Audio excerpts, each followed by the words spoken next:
Esse é o último bloco do Conexões de hoje, que trata da Previdência Social. E os nossos convidados são o professor José Geraldo de Santana, historiador e advogado, e também o Danilo Orcida, advogado e economista. Professor, o Danilo fez um questionamento para o senhor no final do segundo bloco. Queria que o senhor respondesse agora. Da verdade, é fato que com a morte, que é o destino de todos, do segurado, as despesas diminuem, mas a receita também. Ele vai receber a pensão, mas se nós tomarmos, sobretudo, os proventos de aposentadoria pagos pela Previdência Social, pelo regime geral, em média R$1.000, se reduzirmos esse valor, por óbvio que nós vamos provocar o quê? A queda da qualidade de vida. Então, meu caro Danilo, eu não considero esse o caminho mais pertinente. É claro que nós precisamos buscar outras fontes, que precisamos reforçar o financiamento da Previdência, não tem a menor dúvida quanto a isso. Agora, insisto, sem redução de direito. A redução do estado de bem-estar social, que foi construído pelo Constituinte 87 e 88, a meu juízo, é intocável se nós queremos um Brasil justo, sem desigualdades. Aliás, o Brasil é um dos campeões do mundo em matéria de desigualdade ainda hoje. Vou para um ponto bem específico agora, que eu acho que é importante a gente tocar. Recentemente houve aquela mudança do cálculo do fator previdenciário 85, 95. Muita gente, como eu, por exemplo, não entende muito bem como funciona esse fator previdenciário e o que essa alteração acarreta para o contribuinte, para o trabalhador. Danilo, você pode explicar um pouquinho para a gente? Ou você, professor, você consegue explicar? Posso. Em 1998, o governo Fernando Henrique propôs ao Congresso Nacional a reforma do regime próprio, que está no artigo 40 da Constituição, que trata dos servidores públicos civis, e do regime geral, que está no artigo 201. Ele queria, a sua pretensão era de que a aposentadoria exigisse cumulativamente tempo de contribuição e idade. Lá no regime próprio ele conseguiu aprovar. No regime geral faltou um voto. Antônio Gandira errou o voto à época. São 3/5 dos deputados, o governo precisava de 308 votos, obteve 367. Então lá não há exigência, no regime geral, não há exigência de prova cumulativa de idade e tempo de contribuição, ou um ou outro. Em 99 ele se vingou dos segurados, ele fez aprovar o fator previdenciário. A melhor explicação que eu já encontrei até hoje para o fator previdenciário, Danilo, é da obra de Dante Alighieri, Divina Comédia, no 8º ciclo do inferno, que havia uma loba que se alimentava de carne humana e quanto mais comia, mais fome sentia. O fator previdenciário, Camila, chega a reduzir 50% dos proventos de aposentadoria do segurado. E sabe quem é mais prejudicado?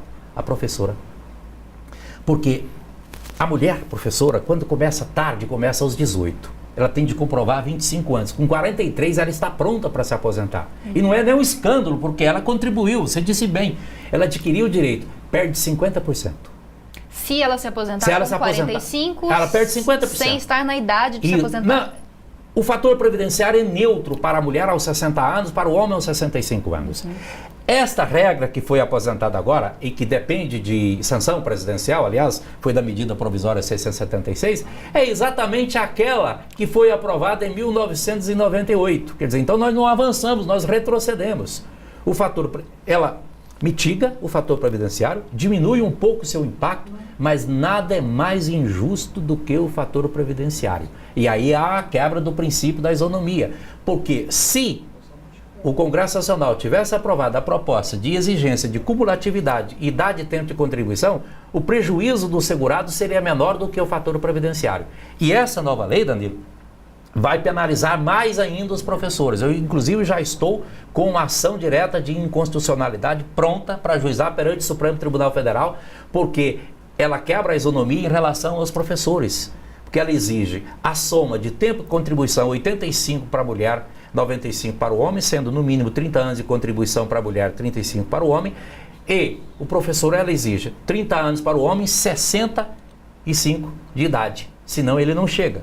E a mulher exige 30 anos de contribuição e 55 de idade. Então, ela exige mais dos professores do que dos outros. Resumo da obra, nada mais perverso do que o fator previdenciário até hoje em matéria de previdência social. Não sei se você concorda, se diverge. Concordo no ponto em que isso reduz o valor, digamos que da base do valor do benefício global, do benefício final, né? Do montante que se proporcional à contribuição em termos gerais, eu vejo que acaba sendo injusto nesse sentido. Danilo, você acha que hoje, com toda essa problemática da previdência social, seria interessante investir em previdência privada, por exemplo, que muita gente tem feito hoje, investir em previdência privada até para os filhos que ainda estão em idade escolar? Olha, isso passa pelo caminho do planejamento, né? Eu vejo que o planejamento do futuro é sempre o melhor caminho.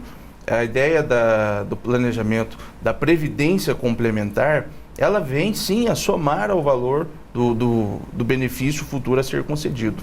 É fato que hoje o regime geral, o professor bem explicou aqui, diferenciando o regime próprio geral e o regime complementar, né, os 3 regimes de previdência, ele passou por recentes modificações, né? É fato que, para quem se enquadrava aí no regime anterior às recentes modificações, hoje goza, por exemplo, de uma aposentadoria com recebimento de proventos integrais.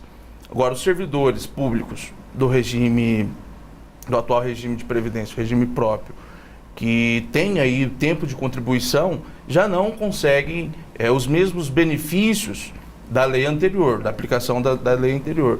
E o regime de previdência complementar acaba se apresentando aí como um caminho, uma alternativa para se manter o mesmo padrão de vida futuramente, né, o mesmo padrão de renda e não perder aí capacidade de poder aquisitivo. Para os servidores públicos federais, servidores estaduais do Estado de São Paulo, do Espírito Santo, a previdência complementar é a realidade. A Lei 2.618, que é de fevereiro de 2003, impõe a previdência complementar. O teto dos servidores públicos federais é o teto do regime geral, como eu disse, 4.663,75. Se ele quiser mais, terá de contribuir. Aí, respondendo diretamente à sua pergunta, a previdência complementar, que nada mais é do que uma poupança privada, ela não tem caráter de solidariedade nem de repartição simples, ela é individual, é importante. Para você, que ainda é bem jovem, para o Danilo, que ainda é bem jovem, ela compensa. Agora, para quem está acima de 35 anos, já não compensa mais.